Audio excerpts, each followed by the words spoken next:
दोस्तों नमस्कार, मैं सी रोहित गर्ग। दोस्तों, सुप्रीम कोर्ट ने एक डिसीजन दिया था। जो नोटिस इशू हुए थे अंडर सेक्शन 148 1 अप्रैल 2021 से लेके 30 जून 2021 को लेके, जिसके अंदर बहुत सारे हाई कोर्ट के अंदर रिट पिटीशन दाखिल हुई थी, बहुत सारे जजमेंट आए थे, जिसमें डिफरेंट हाई कोर्ट ने कहा था कि ये जो नोटिस इशू किए गए हैं ये इनवैलिड है। सुप्रीम कोर्ट में ये केसेस पहुंचे। सुप्रीम कोर्ट ने कहा कि डिपार्टमेंट से एक बोनाफाइड मिस्टेक हुई है, इसलिए हम जो सेक्शन 148 के नोटिस इशू किए गए थे उसको 148 ए का नोटिस मान लेते हैं, और बाकी जो हाई कोर्ट का जजमेंट है वो एज इट इज रहेगा, उसके अंदर कोई चेंज नहीं है। उस इस सुप्रीम कोर्ट ऑर्डर के बाद डिपार्टमेंट ने इंस्ट्रक्शन इशू की 11 मई 2022 को, और इंस्ट्रक्शन के बाद जो कंट्रोवर्सी थी वो और इंक्रीज हो गई, क्योंकि जो टैक्स एक्सपर्ट्स थे उनका ओपिनियन सुप्रीम कोर्ट के डिसीजन को इंटरप्रिटेशन करके कुछ और था, और जो सीबीडी डिटेशन दी उसमें जो उनका ओपिनियन था, या उन्होंने जिन केसेस को या जिन असेसमेंट को इनवैलिड बताया वैलिड बताया, उनके अनुसार वो बिल्कुल डिफरेंट था। आप इसके लिए हमारी पिछली वीडियो देख सकते हैं, जिसमें मैंने सुप्रीम कोर्ट के डिसीजन को डिस्कस किया है, उसका क्या इंटरप्रिटेशन है, क्या इफेक्ट है अकॉर्डिंग टू मी, वो मैंने डिस्कस किया है। उसके बाद मैंने फिर सीबीडीटी का इंस्ट्रक्शन भी डिस्कस किए जो 11 मई 2022 को आए हैं। आज मैंने हमारे इंटरप्रिटेशन और सुप्रीम कोर्ट का जो हमारे इंटरप्रिटेशन है जो सुप्रीम कोर्ट के जजमेंट के बेसिस पर, उसको जो सीबीडीटी का इंस्ट्रक्शन है उसमें क्या अंतर है, उसकी मैंने एक समरी बनाई है। इसको हम यहाँ से स्टार्ट करेंगे और उसके बाद हम देखेंगे कि जो हमारी इंटरप्रिटेशन है, जो मोस्टली टैक्स एक्सपर्ट की इंटरप्रिटेशन है, और सीबीडीटी के इंस्ट्रक्शन में अंतर क्यों है, और वो जो रीजन है डिफरेंस ऑफ ओपिनियन का डिपार्टमेंट और मोस्ट टैक्स एक्सपर्ट के बीच का, उसका अभी करंट में कोर्ट्स में क्या किसी ने चैलेंज किया है, और अगर चैलेंज किया है तो कोर्ट में उसका स्टेटस क्या है।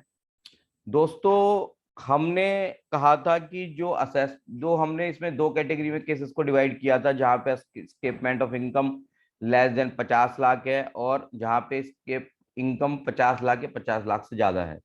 जहां पे स्केप्ड इनकम 50 लाख से कम है, वहां हमारी इंटरप्रिटेशन ये थी कि असेसमेंट ईयर 13-14 से लेके असेसमेंट ईयर 17-18 के जो केसेस हैं, जो नोटिस इशू किए गए हैं, वो सारे इनवैलिड हो जाएंगे, क्योंकि जो 3 साल हैं वो 31 मार्च 21 को लैप्स हो चुके हैं, और उसके बाद नोटिस नहीं इशू हो सकता, क्योंकि 31 मार्च 2021 को जो पुराने हमारे 148 के प्रोविजंस थे वो रिप्लेस हो गए नए प्रोविजन से। और नए प्रोविजन के अंदर ये केसेस जहां 50 लाख से नीचे का स्केपमेंट है, केसेस केवल 3 year from the end of assessment year open किए जा सकते हैं, और वो पीरियड ऑलरेडी लैप्स हो चुका था 31 मार्च 21 को। तो ये केसेस जितने भी डिपार्टमेंट ने खोले थे वो सारे इनवैलिड हो गए हैं, और वो डिपार्टमेंट को क्लोज कर देने चाहिए। लेकिन डिपार्टमेंट ने सेक्शन दी, उसके अंदर डिपार्टमेंट ने कहा कि 13-14, 14-15, 15-16 तक के जो केसेस हैं वो तो क्लोज कर दिए जाएंगे। उनको कैसे क्लोज किया जाएगा, डिस्पोज ऑफ किया जाएगा, इसके लिए हम इंस्ट्रक्शन बाद में देंगे, लेकिन ये मैटर क्लोज माने जाए। लेकिन जो असेसमेंट ईयर 16-17 है और 17-18 है, उनके लिए फ्रेश नोटिस इशू किया जाएगा under section 148 as per the instruction of supreme court. उसके बाद हम डिस्कस करते हैं इसका सेकंड, जिसके अंदर एस्केपमेंट ऑफ इनकम 50 लाख या 50 लाख से ज्यादा है। उसके अंदर हम लोगों का ओपिनियन क्या था, मेरा भी ओपिनियन यही था कि जो असेसमेंट ईयर 13-14 है, 14-15 है, उससे रिलेटेड जो प्रोसीडिंग्स है वो इनवैलिड हो जाती हैं। लेकिन असेसमेंट ईयर 15-16, 16-17, 17-18 वो इन असेसमेंट ईयर्स के लिए fresh notice under section 148 issue किए जाएंगे as per the instruction of supreme court.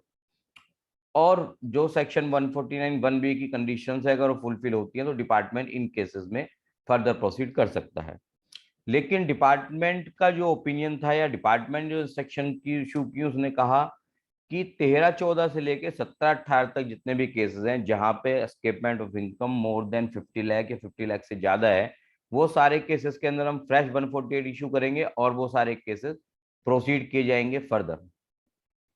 अब यहाँ पे क्वेश्चन आता है कि जो हम इंटरप्रिटेशन कर रहे हैं और जो सीबीडीटी का इंस्ट्रक्शंस है उसमें अंतर क्यों है।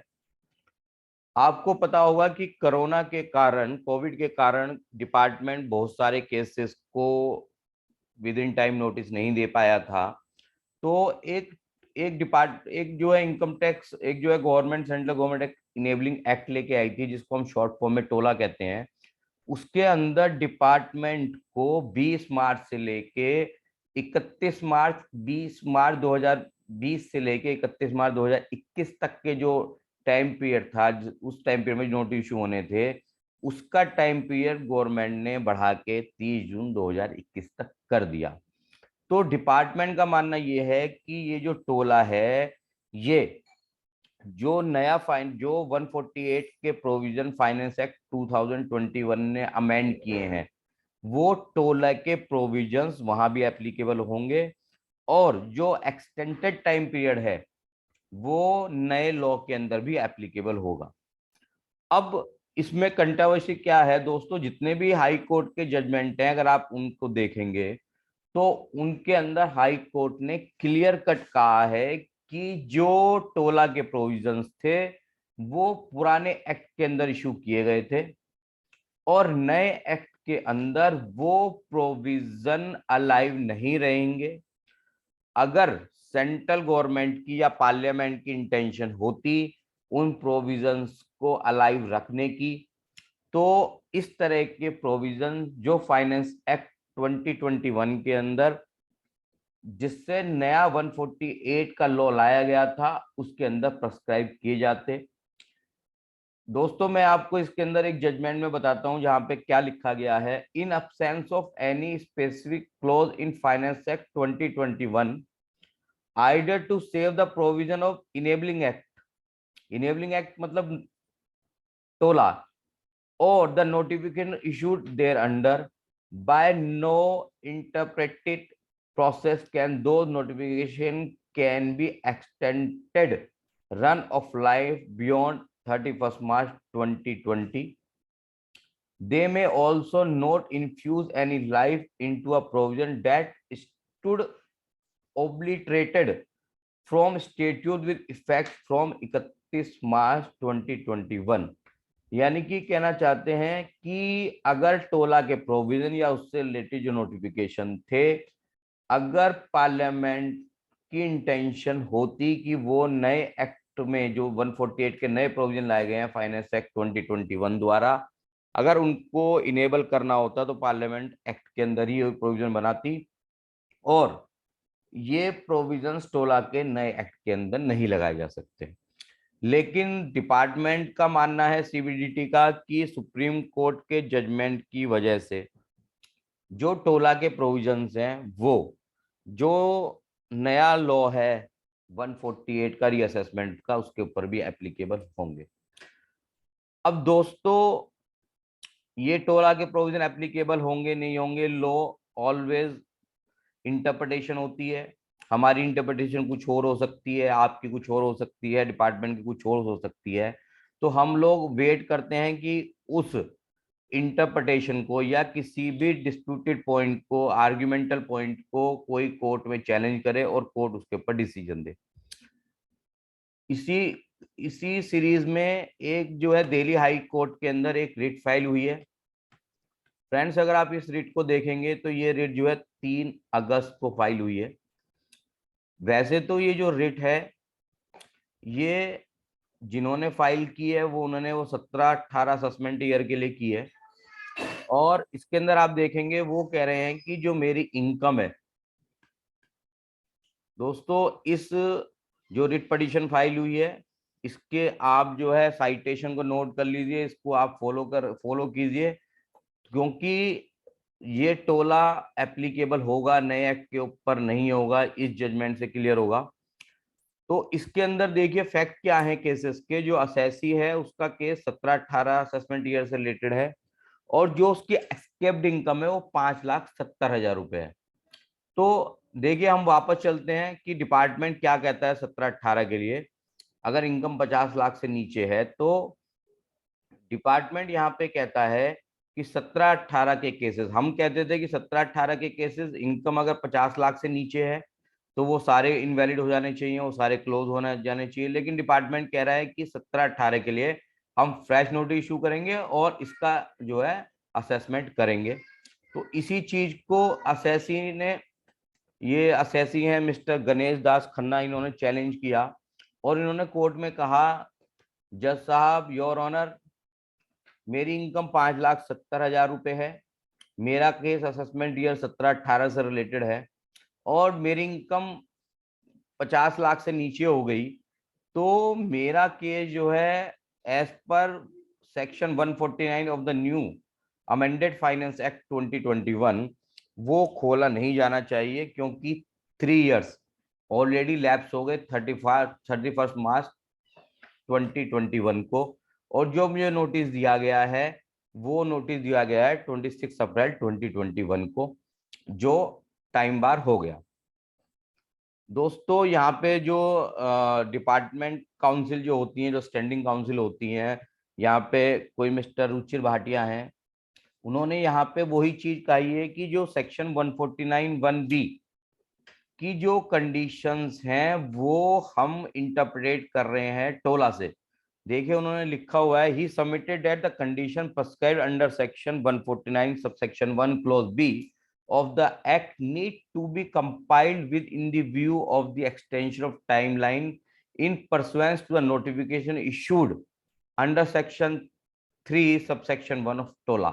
यानी कि डिपार्टमेंट ने प्रिमा फेसाई कोर्ट में कहा कि एज पर टोला जो एक्सटेंडेड टाइम लिमिट है उसको हम फॉलो कर रहे हैं, इसलिए हम डिपार्टमेंट का ये केस खोल रहे हैं। यहाँ पे जो असेसी है उनके काउंसिल ने सुप्रीम कोर्ट का जजमेंट कोट किया है, जिसके अंदर सुप्रीम कोर्ट ने क्लियरली कहा है कि असेसी को 149 जो नया सेक्शन 149 है उसके जितने भी बेनिफिट्स हैं वो अवेलेबल होंगे।